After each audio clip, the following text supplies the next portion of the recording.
আপনি ইউটিউবে বহুদিন ধরে ভিডিও আপলোড করছেন কিন্তু কোনো রকম সফলতা পাচ্ছেন না। তার কারণ কি? তার কারণ হলো আপনি তিনটে বড় মিস্টেক করছেন, এই কারণেই আপনি সফলতা পাচ্ছেন না। তো এই তিনটে বড় মিস্টেক কি বা এর সলিউশনই বা কী, সবাই বিস্তারিত এই ভিডিওটিতে জানাবো।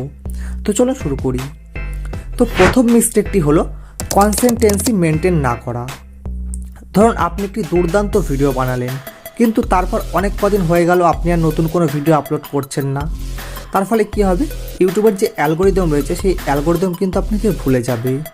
তো ইউটিউবে কনসিস্টেন্সি মেনটেন করা কিন্তু খুবই গুরুত্বপূর্ণ। তো নিয়মিত ভিডিও আপলোড না করলে কিন্তু আপনার যে ভিউয়ার্স রয়েছে তারা কিন্তু আপনার প্রতি আগ্রহ হারিয়ে ফেলবে। তো এর সলিউশন কি? এর সলিউশন হলো একটি নির্দিষ্ট সময়সূচি অনুযায়ী ভিডিও আপলোড করার চেষ্টা করুন। তো সপ্তাহে 2 থেকে 3টে ভিডিও আপলোড করার চেষ্টা করুন। এই না যে প্রত্যেক দিন একটি করে ভিডিও আপলোড করতে হবে, তার ফলে কিন্তু আপনার ভিডিও কোয়ালিটি কিন্তু অনেক খারাপ হয়ে যাবে। তো 2025 সালে কিন্তু কোয়ান্টিটির থেকে কোয়ালিটি বেশি ইম্পর্টেন্ট। তো আপনাকে চেষ্টা করতে হবে যে যত তাড়াতাড়ি সম্ভব ভিডিও আপলোড করার, কোয়ালিটিফুল ভিডিও তৈরি করতে হবে।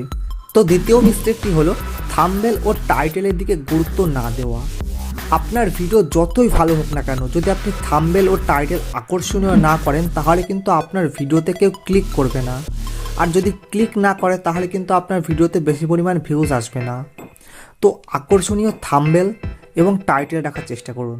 তো কিভাবে আপনি আকর্ষণীয় থাম্বনেল তৈরি করবেন সেই রিলেটেড ভিডিও আমার চ্যানেলে দেওয়া আছে, সেখান থেকে আপনি দেখে নিতে পারেন। এবং থাম্বনেলের পাশাপাশি যে টাইটেলটি লিখবেন সেই টাইটেলটি একটু কেচি টাইপের লেখার চেষ্টা করুন, যাতে মানুষের মনে একটি কৌতূহল জাগে, যাতে আপনার ভিডিওটি সে ক্লিক করে। তো 3 নম্বর মিস্টেকটি হলো দর্শকের প্রয়োজন না বোঝা।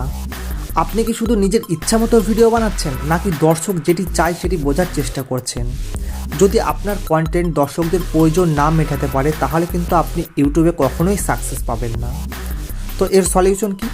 এর সলিউশন হলো আপনি যে কন্টেন্ট তৈরি করছেন সেই কন্টেন্টের যে কমেন্ট বক্স রয়েছে সেই কমেন্ট বক্স চেক করুন, এবং আপনার অডিয়েন্স কোন রিলেটেড ভিডিও দেখতে চাচ্ছে বা কী রিলেটেড ভিডিও দেখার জন্য কমেন্ট করছে, তো সেখান থেকে আপনি সেই রিলেটেড ভিডিও বানান। বা আপনার ওয়াইটি স্টুডিওতে গিয়ে অ্যানালিটিক্স চেক করুন। তো আপনার বিভিন্ন ধরনের ভিডিওতে যে ভিডিওতে বেশি পরিমাণ ভিউজ আসছে বা অডিয়েন্স রিটেনশন বেশি, সেই সব টপিকে ভিডিও বানানোর চেষ্টা করুন। তো এই 3টে ভুল যদি আপনি এড়িয়ে চলেন তাহলে কিন্তু আপনার ইউটিউব গ্রোথ কেউ আটকাতে পারবে না, এবং আপনি অবশ্যই ইউটিউবে দ্রুত সফল হতে পারবেন।